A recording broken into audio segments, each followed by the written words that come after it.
Travel کرنے کا شوق ہے اور ڈفرینٹ مذاہب کے جو ہمارے عبادت گاہیں ہیں ان میں جانے کا اتفاق ہوتا ہے. تو کچھ لوگ ہیں جو مجھے انہوں نے اس حوالے سے تھوڑا سا منع کیا تھا کہ گرودوارا ہو گیا، ٹیمپل ہو گیا، آلدو کہ میں اس کو ہسٹوریکل پوائنٹ آف ویو سے وزٹ کرتا ہوں، but even then they told کہ یار نہ جایا کرو، بہتر نہیں ہوتا یہ اس طرح کی چیزیں کرنے سے جو ہے ایمان بھی خراب ہوتا ہے، اور یہ آپ وہاں پہ جاتے ہو عبادت بھی ہو رہی ہوتی ہے سب کچھ.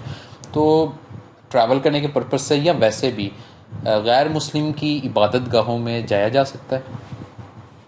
جی بسم اللہ، یہ اچھا سوال آپ نے کیا، چونکہ ہم لوگ جب اور کچھ ہمارے پاس کرنے کو نہیں ہوتا، ہم اپنے ارد گرد ماحول میں دیکھتے ہیں کہ اپنوں میں سے ہی کوئی بندہ آگے بڑھ رہا ہے، یا دیکھتے ہیں کہ یہ بندہ کچھ تھوڑی سی ترقی کر رہا ہے، تو ان میں سے من میخیں نکال کر ان ساری من میخوں کو ہم کنیکٹ کر دیتے ہیں مذہبیات کے ساتھ، اور اس کے اوپر پریشرائز ویسے ہی کرنا شروع کر دیتے ہیں کہ یہ ایسے ٹھیک نہیں. حالانکہ ان کو خود بھی اس بارے میں ذرا علم نہیں ہوتا، بس کہیں سنی بات، وہی ریجیڈیٹی ہمارے ہاں جو پریویل کرتی ہے سوسائٹی میں، اسی کے ناطے سے ہم لوگ بات کر رہے ہوتے ہیں.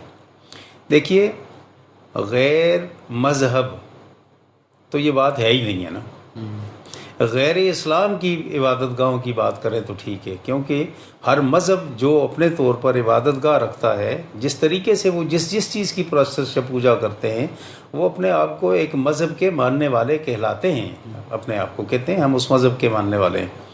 اب لادینیت کے بھی مذاہب ہیں، لادین کا بھی دین ہے، وہ بھی ہے، لیکن غیر اسلام کی عبادت گاہوں کی بات اگر کی جائے کہ ان میں مسلمان جا سکتا ہے یا نہیں جا سکتا، بالکل جا سکتا ہے. نبی پاک صلی اللہ علیہ وآلہ وسلم مدینہ طیبہ میں آنے کے بعد یہودیوں کی عبادت گاہیں، ہمیں تاریخ سے ملتا ہے کہ آپ صلی اللہ علیہ وآلہ وسلم بسا اوقات کئی بار بہت سارے معاملات کے لیے آپ صلی اللہ علیہ وآلہ وسلم وہاں جاتے تھے. مثلاً جب ٹریٹی آف مدینہ سائن ہو رہا تھا، جس کو ہم کہتے ہیں نا charter of Medina among Muslims and Jews, being two parties who resident of Medina, ان کے ناطے سے at that time they call the prophet صلی اللہ علیہ وآلہ وسلم ٹو دیئر سوما، وہاں جو ان کی عبادت گاہ تھی اس میں.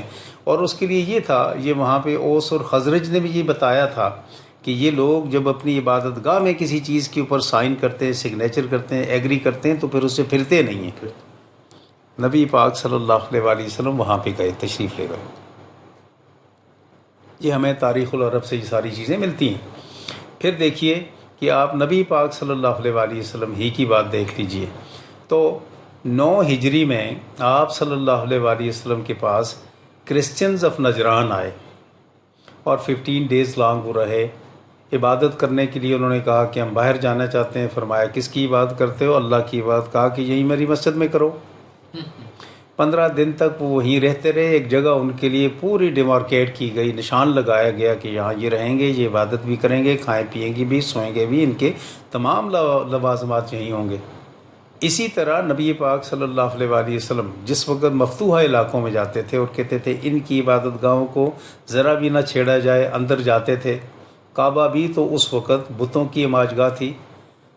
آپ صلی اللہ علیہ وآلہ وسلم نے جو مکہ فتح کیا تو اس کے بعد اندر جا کر بت توڑے تو اس عبادت گاہ میں گئے یا نہیں؟ جو اللہ کی عبادت گاہ تھی، جس کو اس وقت کفار مکہ نے، مشرکین مکہ نے اپنے طور پر مس یوز کیا ہوا تھا، مینیپولیٹ کیا ہوا تھا.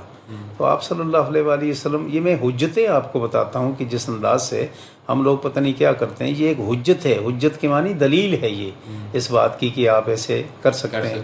پھر دیکھیے حضرت عمر فاروق رضی اللہ تعالیٰ عنہ نے جس وقت فلسطین فتح کیا، اور اس وقت فلسطین کے جتنے بھی پادری تھے انہوں نے کہا، یعنی جو یہودی اور عیسائی پادری تھے، اکثریت عیسائی کی تھی، انہوں نے کہا جب تک آپ کا حاکم نہیں آئے گا، خلیفہ نہیں آئے گا، ہم نے شہر کی چابیاں حوالے نہیں کرنی. حضرت سعد بن ابی وقاص نے لکھا کہ آپ آ جائیے. حضرت عمر فاروق رضی اللہ تعالیٰ عنہ گئے. وہیں پر حضرت عمر فاروق رضی اللہ تعالیٰ عنہ کی ضیافت ہوئی، ہر قسم کے یعنی مشروب بھی اور کھانا بھی وہیں پر ہوا، گفتگو بھی ہوتی رہی، شرائط بھی وہیں پر بیٹھے ہوئے طے ہوئیں. اس کے بعد اس کے سگنیچر سائن بھی اس ٹریٹی آف فلسطین کی وہیں پر ہوئی، among Muslims and non-Muslim at that time, those who were called Christians and Jews، وہیں پر ہوئی.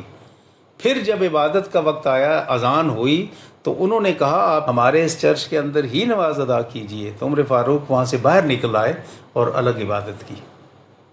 اس کے بعد آنے والی ہماری اسلامی تاریخ ان ساری چیزوں سے بھری پڑی ہے۔ دلیل کیا ہے یہاں پر؟ آپ کس مقصد کے لیے جا رہے ہیں؟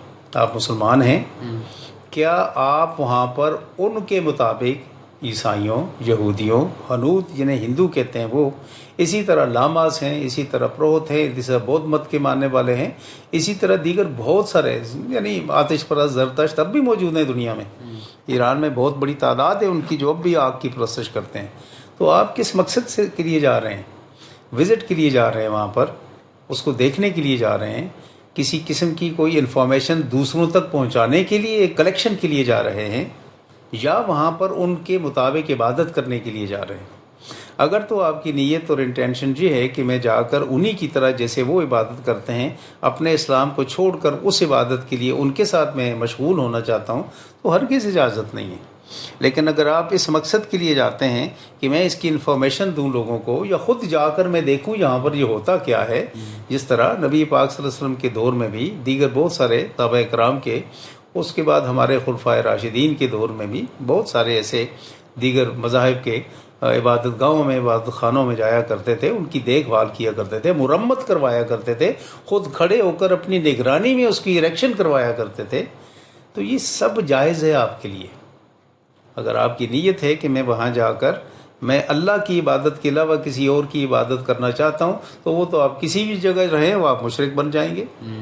اس میں کسی گرجے یا مندر یا گردوارہ یا all these things are concern, ان کی تو کوئی قید ہی نہیں ہے اس میں نا۔ اس میں تو سمپل سی بات ہے کہ آپ کس مقصد کے لیے جا رہے ہیں۔ اسی لیے دین اسلام تمام ادیان دنیاوی و ادیان دیگراں سے بالکل منفرد ہے۔ انفرادیت کیا ہے کہ اس کے اعمال کا دار و مدار نیت پر ہے۔